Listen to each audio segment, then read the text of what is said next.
Olá, certamente em algum momento você já recorreu ao chazinho milagroso da vovó quando não se sentiu bem. Pois é, o uso de plantas medicinais para aliviar dores ou curar doenças já é uma tradição no Brasil, uma prática que também vem sendo adotada pelo Sistema Único de Saúde. Esse é o nosso assunto hoje, fique com a gente. O NBR Entrevista começa agora.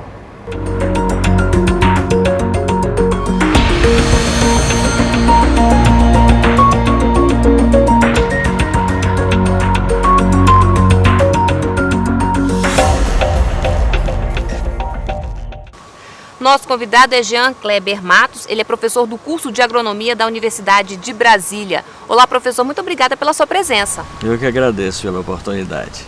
Bem, antes da nossa conversa, nós vamos conhecer a história da Dona Hermina, lá de Pelotas, no Rio Grande do Sul, que há mais de 20 anos trabalha com plantas medicinais. A reportagem é do programa Terra Sul da Embrapa. Devagar e com o auxílio de uma bengala, Dona Hermina caminha com cuidado entre as plantas que lhe dão orgulho. São estas ervas que ela transforma em essências, chás e pomadas capazes de curar. A história dela com as plantas medicinais começou cedo. Na família, a avó e mãe já costumavam usar as ervas. E essa relação ficou ainda mais próxima quando a própria Dona Hermina precisou do auxílio da natureza para se tratar. Com 11 anos, eu tive a febre do tifo. Então, ali, com 11 anos, era no fim da Guerra Mundial. A medicina tinha 5 qualidades de medicamento. O mais tudo era com plantas. A minha febre sempre baixava com ela com a quina, a raiz da quina. É uma planta medicinal. Daí, desde criança, acostumada com o chá, fui sempre olhando para aquilo. Mesmo assim, a vida dessa senhora seguiu outro caminho. Durante a juventude, ela lutou pela conquista do direito das mulheres de serem reconhecidas como agricultoras, profissão que sempre exerceu. Já um pouco mais velha, fez um curso para atuar como enfermeira veterinária e por mais de 20 anos se dedicou a tratar de animais. O que ela não contava é que uma isquemia a impediria de seguir na profissão. Ora, isso eu não sei te dizer na realidade por que me deu esse estalo na cabeça, não sei mesmo, e tudo. Porque eu senti que aquele curso de defesa sanitária animal, para mim, estava praticamente encerrado. Quer dizer que eu não podia mais meter a mão nas vacas, puxar a terneira, não tinha mais aquela força, né? Então eu digo, mais algo eu tenho que fazer. Eu não posso ficar parado. E como eu já tinha o conhecimento das plantas desde criança, então apareceu o curso das plantas medicinais e é onde eu continuei. Como resultado, uma pasta cheia de certificados e um herbário com mais de 200 espécies registradas que ela exibe com orgulho e que hoje nem precisa consultar. Ao redor da casa fica a matéria-prima. Na memória, a funcionalidade de cada uma das plantas. E dentro dessa geladeira, que virou armário, as pomadas e essências que ela produz e vende para quem a procura, que podem servir para simples dores de barriga e até para diabetes. Mas para fazer uso dessas riquezas é preciso ter sabedoria. Tudo é medicinal, mas tem que se saber como e para quê e quando. Além disso, saber reconhecer as plantas também é muito importante para não correr o risco de fazer confusões perigosas. A espinheira santa, por exemplo, usada no combate de úlceras, é muito confundida com esta outra planta, o chincho, altamente tóxica. Em uma caminhada rápida em volta da casa, Dona Hermina nos mostrou várias espécies. Aqui está o catinga de bode, que é bom para fazer xarope, para tosse. Ali está o bálsamo. O bálsamo é bom para quê? O bálsamo para tosse, para os olhos, para ouvido, para dor de ouvido. A losna. A losna, para que é? A losna, ela é uma planta amarga, como se diz, né? Para certos problemas de fígado. E isso aqui é a lágrima de Nossa Senhora. Esta folha é para problema de artrite e essas coisas. E durante a entrevista fez um desafio, que para algumas pessoas pode parecer bastante simples. Tu sabe fazer um chá? Perguntou uma coisa muito atrevida. A resposta é um tanto fácil. Para cada litro de água, 1 colher de sopa de chá, que deve ser acrescentada assim que a água ferver. Mas na sequência vem uma dica de quem tem anos de experiência. A planta já largou o que tinha que largar e tudo. E ela é tão inteligente, conforme a água vai esfriando, ela vai puxando de volta o que ela largou. Então tem que se coar antes. Embora acredite na cura pelas plantas, Dona Hermina recomenda: não se deve dispensar o diagnóstico do médico. Mas na hora do tratamento, sempre é bom optar pelo natural. Para a senhora, apelidada por muitos como Mãe Velha, as plantas medicinais podem ser uma alternativa de renda para os agricultores familiares. Mas para ela, pessoalmente, representam muito mais. Um exemplo de vida. Que só quem tem vontade de viver é que faz essas coisas.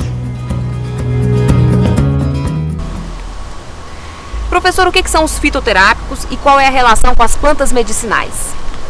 Os fitoterápicos são medicamentos à base de plantas, né? A grande diferença entre eles e os remédios é que eles têm sobre eles um maior controle. O quimiotipo da planta, quer dizer, qual é a substância ativa dela, aquilo está bem caracterizado, né? E também a sua concentração. Então isso dá uma garantia, portanto ele pode ser chamado de medicamento. Fitoterápico é um medicamento. E quais são as vantagens, do uso de plantas medicinais e dos fitoterápicos? Tem várias vantagens, né? Vamos falar das vantagens. Para você ter uma ideia, existe um produto que é um amebicida, que é feito à base de menta, que é o famoso hortelãzinho. Um quimiotipo desse hortelãzinho, ele é amebicida e giardicida, mata ameba e giardia, é claro. E o efeito colateral é praticamente inexistente, enquanto o químico, né, que o pessoal chama o remédio químico que se contrapõe ao fitoterápico, ele tem efeitos colaterais, né? Esse é o efeito colateral.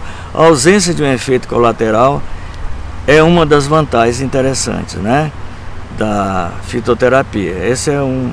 Bom, o outro, a outra vantagem que se tem quando se usa fitoterápicos é o preço, né? O preço é relativamente baixo e também, dependendo da planta, facilidade de encontrar, né? Esses são alguns exemplos das vantagens do fitoterápico, né? Agora, de alguma forma, o uso excessivo pode trazer prejuízos para a nossa saúde? Tem vários,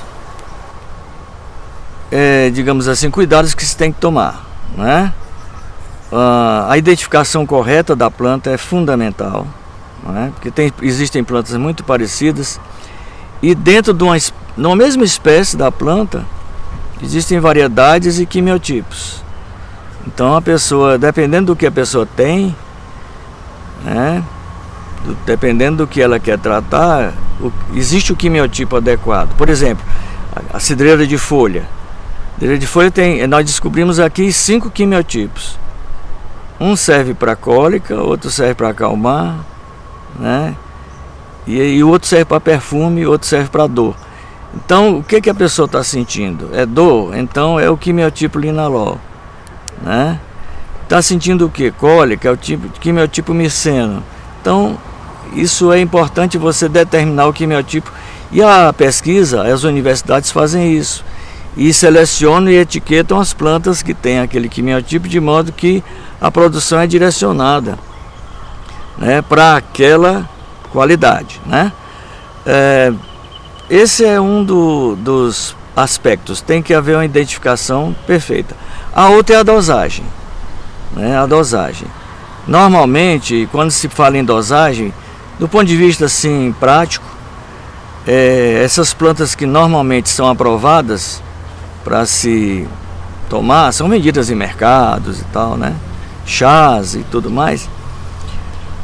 O que você consegue esconder na mão é a dose para você.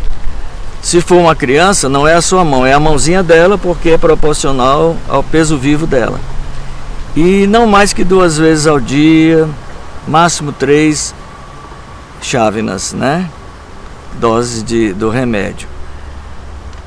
Além disso, pode haver, por exemplo, o hortelãzinho que se usa para ameba, né? E giardia, não pode exagerar porque ele causa queda de pressão. Então são exemplos, né, que a pesquisa tem mostrado que há que ter preocupação com a dose. Então, identificação correta, a dose, né, são fundamentais, né, são fundamentais. E outro detalhe, ficar atento para os testes de toxicidade, né? Algumas plantas produzem uma toxicidade crônica. A toxicidade assim aguda você percebe, você toma e passa mal, mas a crônica você não percebe. Com o tempo vai havendo assim efeitos biológicos no organismo. Bom, diante disso que o senhor colocou, né, prestar atenção na identificação correta da planta e também na dosagem, né? É muito comum a gente encontrar em feiras plantas medicinais. Que cuidados a gente deve ter na hora de adquirir esses produtos? As feiras, eu distingo assim o vendedor e o raizeiro, né? O vendedor é aquele que pegou as plantas de alguém e vai vender. Às vezes eu pergunto para ele, essa planta aqui serve para quê? Ele disse, quem vem comprar sabe. O raizeiro não, é aquele cara já idoso, aquele cara que tem o conhecimento ancestral. Então eles conversam com você e dão uma aula sobre aquelas plantas, porque ele tem um conhecimento acumulado. Então, quanto a isso, o raizeiro, eu confio muito no raizeiro, né? Agora, o que tem que se prestar atenção é digamos assim, o armazenamento dessas plantas, né? Se elas estão em bom estado de conservação, se tem algum bolor, né? Porque é um ambiente aberto, às vezes o pessoal vai para casa, guarda essas ervas em algum armazém, ninguém sabe as condições sanitárias, né? A higiene, mas normalmente, por exemplo, eu vejo raizeiros não usarem saco plástico, eles usam saco de papel, porque eles dizem saco plástico causa bolor, então eles já têm uma noção de qualidade. Então não é comprar planta em feira, não é algo assim tão inseguro, não. Você tem que conhecer, né, os agentes, aqueles raizeiros, aquelas pessoas que têm conhecimento não só do efeito das plantas, mas de como conservar. Bom, as plantas medicinais são importantes, mas como a própria dona Hermina disse, não dá para dispensar a opinião do médico, né? Principalmente para o diagnóstico. Às vezes você sente assim... Por exemplo, é muito comum, eu tenho um amigo médico que ele diz assim, brasileiro adora sofrer do fígado, né? Toda dorzinha aqui do lado, ele diz, eu vou tomar um remédio para o fígado, tá doendo. Às vezes não é. Às vezes é gás, às vezes é alguma coisa. E então o diagnóstico é importante, né? Usar o produto direcionado para aquela patologia. Tá certo, então daqui a pouco a gente continua a nossa conversa. Vamos agora a uma rápida pausa. Até já!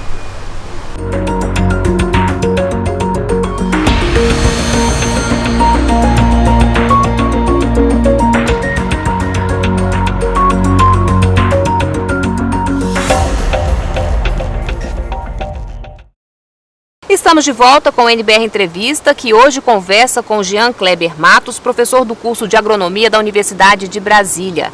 E os brasileiros estão cada vez mais apostando nas plantas medicinais e nos fitoterápicos. E o Sistema Único de Saúde, o SUS, também está acompanhando o crescimento dessa demanda. É o que a gente vai ver na reportagem da TV Saúde.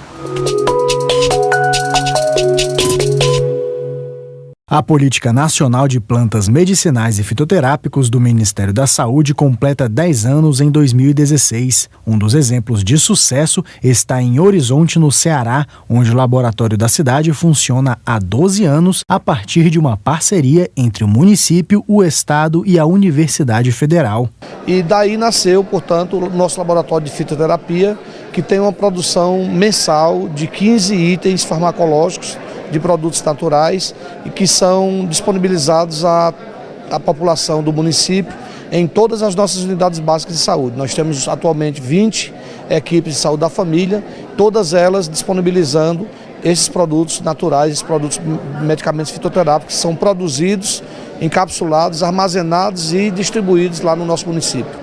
Desde que o programa foi criado, o Ministério da Saúde tem investido na produção de fitoterápicos por meio de processos seletivos. Os recursos federais são aplicados na compra de insumos, materiais de consumo, contratação de pessoal e capacitação de profissionais. Nos últimos 10 anos, desde que o programa foi lançado, foi da ordem de 30 milhões em diversos editais. E o edital de 2016, que é a nossa expectativa, ele está praticamente pronto, está em avaliação final, para ser lançado. A grande vantagem do edital é porque ele é capaz de captar na rede de municípios, que é uma rede muito grande, são 5.500 e pouco, onde há mais maturidade no sentido do avanço do trabalho para que essa formulação e essa distribuição possa se dar com a maior segurança possível para o usuário. O objetivo do governo federal ao investir neste projeto é melhorar a saúde pública, ampliando o acesso da população a medicamentos mais saudáveis e com menor custo. Nossa expectativa é que os fitoterápicos avancem tanto na prescrição médica quanto na disponibilidade por municípios, porque são medicamentos com efeito consolidado, né, há milhares de anos. Isso é uma tradição, saber que determinadas plantas causam um determinado efeito no organismo humano, e também porque são mais baratos e são mais fáceis de aplicação, têm menos efeitos colaterais. Então, seria muito útil que fitoterápicos estivessem mais presentes na prescrição dos médicos do Sistema Único de Saúde. Professor, como é que o senhor avalia o uso dos fitoterápicos hoje no Brasil? Está havendo um grande progresso, né? A gente já encontra com certa facilidade médicos que utilizam a fitoterapia. Eu mesmo me trato com um médico que tem digamos assim, uma linha alternativa, né? Fitoterapia, acupuntura. Atualmente existem esses apelos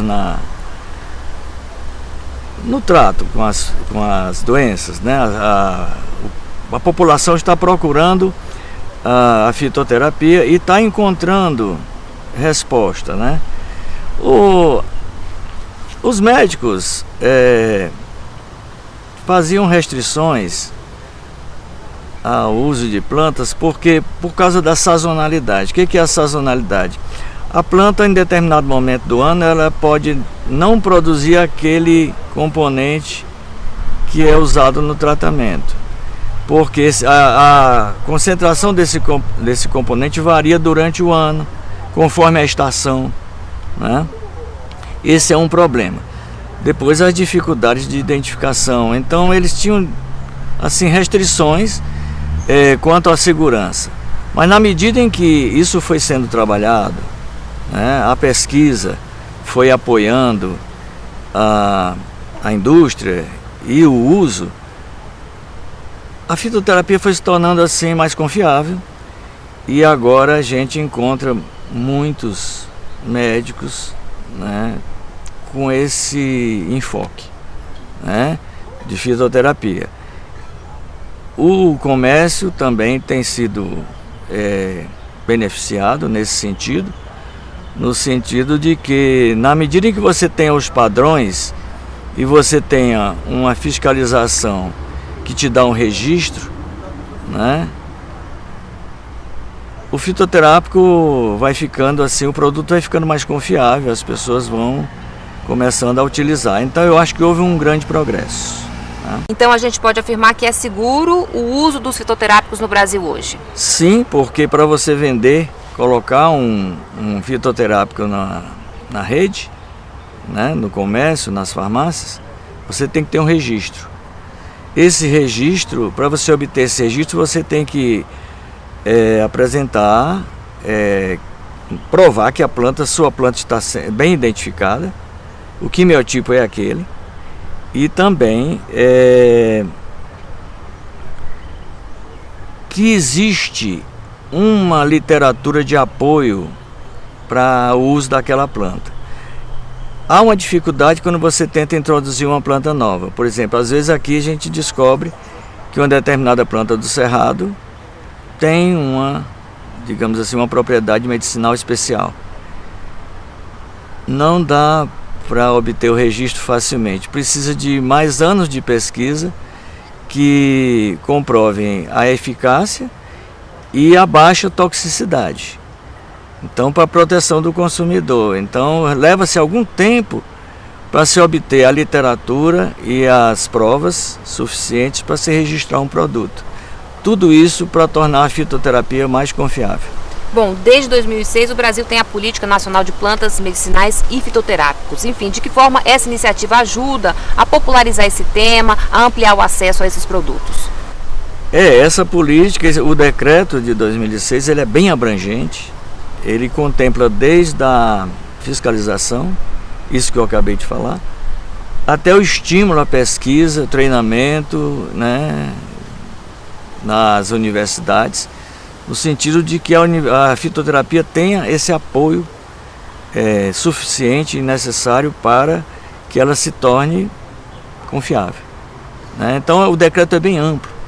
Ele contempla até mesmo comunidades nativas, né, que recebam um retorno, porque, veja bem, uma comunidade nativa, por exemplo, né, uma aldeia indígena, que está ali naquele lugar décadas e décadas e décadas, os pajés já selecionaram todas aquelas plantas e já tem noção de dosagem, uso, efeitos colaterais, o que seja. Aí chega o pesquisador, né, se apropria daquela planta e daquele conhecimento e transforma isso às vezes num produto altamente rentável. Então o decreto prevê até mesmo o retorno de uma compensação a essa comunidade nativa pela contribuição dada à fitoterapia. O decreto é bem amplo, né? Contempla práticas agrícolas seguras. Por exemplo, não se pode usar os mesmos produtos que se usa na agricultura convencional na produção de plantas medicinais. Agrotóxicos não é permitido, né? Alguns adubos. E o apelo é que a produção de plantas medicinais tem um enfoque orgânico, né? Isso é algo que até isso o decreto contempla. Então é um decreto muito bom, bem amplo, e contribuiu muito através do estímulo e das normatizações, né, para o progresso da fitoterapia. Professor, como é que é a aceitação das plantas medicinais e dos fitoterápicos em outros países? É bem interessante. França, Alemanha, por exemplo, né, tem já bastante, digamos assim, já tem bastante tradição nessa área, né? E lá a quantidade de produtos e de usuários é bem maior que aqui, né? Proporcionalmente, né, a população do país. França, Alemanha, especialmente. A China nem se fala, né? A China, num hospital da China, você chega lá, tem as gabinetes dos médicos, né? Tem o gabinete do que corresponderia a uma raizeira. Um colega nosso que esteve lá perguntou assim, mas ela tem o mesmo status do médico? A resposta que ele teve foi o seguinte: ela tem o conhecimento ancestral, secular, que as faculdades não conseguem possibilitar. Então ela tem status de médico também. Ali existe o conhecimento ancestral acumulado que tem serventia naquele hospital. Professor, ao se investir no uso de plantas medicinais, enfim, o que se ganha a longo prazo? Ganha-se bastante do ponto de vista de que as pessoas vão se conscientizando de que os recursos para o tratamento de saúde são muito maiores do que normalmente se acreditava, né? Estou sentindo alguma coisa, eu vou ali, tomo um comprimido, né? Compro algo. Alguns produtos assim de uso bastante corriqueiro, os médicos atualmente estão alertando e até mesmo desaconselhando, olha, não use tal coisa, porque esse aqui foi descoberto que com o tempo tem problemas, causa problemas hepáticos, né? Esse outro tem até mesmo um fitoterápico, dependendo da fisiologia da pessoa, cada um pode ter um efeito diferente. Então o que se observa é que, por exemplo, hoje em dia, eu pessoalmente, né, se tiver um problema assim de gases, eu uso o erva doce, né?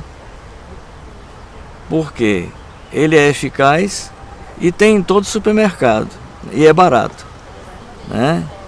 Agora, evidentemente que periodicamente eu faço uma consulta ao médico para ver a origem de todos os problemas que estão ocorrendo. O diagnóstico é fundamental, mas o conhecimento das propriedades das plantas é fundamental. Por exemplo, litíase, que é cálculo renal.